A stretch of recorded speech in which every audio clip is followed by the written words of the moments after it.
साथियों नमस्कार, मैं हूं आपका दोस्त कालू माली। साथियों, जैसलमेर ज़िले से करीब 20 किलोमीटर आगे बासनपीर गांव में विवाद चल रहा था 2 दिन से। हज़ारों लोगों की यहाँ भीड़ उमड़ी है। छतरियों को लेकर विवाद हुआ था। करीब 200 साल पुरानी छतरियाँ थी, वो छतरियाँ का निर्माण करवाना था, उसको लेकर एक विवाद हो गया था। बड़ा माहौल हो गया था यहाँ ख़राब। उसके बाद यहाँ प्रशासन पहुँचा, यहाँ के लोग पहुँचे। कल पुलिस द्वारा लाठीचार्ज भी किया गया था। यहाँ पुलिस वाले भी कुछ घायल हुए थे, गांव के लोग भी घायल हुए थे। यहाँ करीब 15 से 20 लोगों को गिरफ्तार भी किया था पुलिस द्वारा। आज साथियों यहाँ पर हज़ारों लोगों की भीड़ उमड़ी है। शिव के विधायक रविंदर सिंह भाटी मौके पर पहुँचे हैं आज, और स्वामी प्रतापपुरी जी महाराज भी मौके पे है यहाँ पर। तो आपको तस्वीरें मैं बासनपीर गांव की दिखा रहा हूँ। बासनपीर गांव है जहाँ पर छतरियों को लेकर एक बड़ा विवाद हुआ था।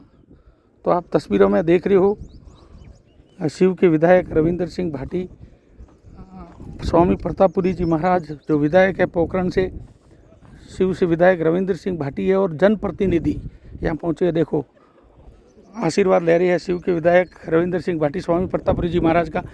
तो यहाँ हज़ारों लोगों की भीड़ उमड़ी है। गांव के लोगों से बात हुई है। गांव के लोगों ने पूरा विवाद बताया है। विवाद क्या है, ये क्यों विवाद बढ़ा है था, और किन की छतरियाँ थी। 2 छतरियाँ थी जो कई साल 200 साल पुरानी है। उसे वो क्या कि जर्जर हो गई थी, उसे वापस नया रूप देना था। उसको लेकर विवाद हो गया, हिंदू मुस्लिम वाला विवाद हो गया। आप मौके की अभी आपको मैं तस्वीरें दिखा रहा हूँ जहाँ ये घटना घटी है। बासनपीर जैसलमेर ज़िले में है। बासनपीर की तस्वीरें है। स्वामी प्रतापपुरी जी बैठे यहाँ रात को, और रात्रि भक्ति संध्या भी स्वामी प्रतापपुरी जी ने महाराज ने करवाई थी लोगों को। यहाँ कलाकार नाम है आपका, क्या विवाद चल रहा है पिछले 2 दिन से? मेरा नाम भूर सिंह राठौड़ है, सागड़ा मेरा गांव है। यहाँ विवाद का ये मैटर है कि ये छतरियाँ 2019 में जर्जर स्थिति में हो गई थी। तो विद्यालय और कांग्रेस ने मिल करके इस छतरियों को यहाँ से हटाने का प्रस्ताव पारित कर दिया। फिर इन छतरियों को बनाने के लिए कई बार कलेक्टर साहब के पास भी गए, पर अनुमति कांग्रेस राज में अनुमति नहीं मिली। अब ये अनुमति मिल गई थी। छतरियाँ एक तो है हड्डू जी पलीवाल, जो ये बासनपी, इस गांव का नाम था बासनपी, तो ये पलीवालों का गांव था। जिस समय पलीवाल यहाँ से पलायन कर गए, उस समय ये गांव खाली हो गया। और फील्ड फायरिंग रेंज के नौतला के मुसलमान थे, वो 1972 में फील्ड फायरिंग रेंज से कुछ करके यहाँ आके बैठ गए, और अब इन्होंने इस बासनपी को बासनपीर बना दिया। तो एक तो इन्होंने तालाब खुदवाया, गाँव बसाया, इसलिए हड्डू जी पलीवाल की छतरी। दूसरी छतरी है रामचंद्र सिंह जी सोडा, जो लखियाला पाकिस्तान में रहते थे, और जैसलमेर राजघराने में उनके रिश्ते थे। और बीकानेर से फोर्स आई थी, आपको पता हो तो, गंगा सिंह जी की फोर्स। उस फोर्स को इन्होंने खदेड़ा था, उसमें रामचंद्र सिंह जी सोडा ने अपनी शहादत दी थी। उनका परिवार आज भी तो अब में रहता है। अब कितने गुट हैं आप जो आपस में भिड़े? गुट कोई नहीं है। सिर्फ इस गांव के मुसलमानों को और बच्चों को और महिलाओं को सिखा करके इस काम को रोकने के लिए भेजा है। बाकी 36 कौम हिंदू पूरे साथ में, कोई गुटबाजी नहीं थी ना कोई। प्रशासन क्या कह रहा है?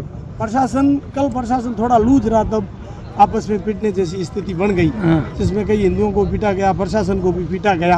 अब स्थिति नियंत्रण में है, और ये छतरियों का वापस तैयार कर दी। हाँ, एक छतरी हड्डू जी पलिवाल की छतरी तो तैयार हो चुकी है, और रामचंद्र सिंह जी की सोडा की वो छतरी तैयार हो रही है। पुलिस कलेक्टर एसपी यहाँ मौके पे आए थे? कलेक्टर एसपी तो नहीं है, एडिशनल एसपी, एसडीएम, तहसीलदार, बाकी पूरा प्रशासन यहाँ। अब यहाँ का माहौल कैसा है? अभी आज तो माहौल शांत है। जो इसमें कैमरे में कैद हुए हैं ना कल जो लोग, उनको पुलिस अरेस्ट कर रही है। काफ़ी 23-24 महिलाएं और बच्चों को अरेस्ट कर रखा है। इसलिए अभी वो घर से बाहर इधर आ ही नहीं रहे। अभी स्थिति शांत है, इसका निर्माण हो रहा है छतरी का। ये कितने लोगों को गिरफ्तार किया था? 23 लोगों को कल शाम गिरफ्तार किए। वो लोग कौन थे? गिरफ्तार किए वो सब मुसलमान हैं, महिलाएं और बच्चे हैं, आदमी नहीं, महिलाएं और बच्चे। ठीक है। इन्होंने जानबूझ के सिखा के माइक से ऐलान करके ये कार्य करवाया गया। ठीक है, धन्यवाद।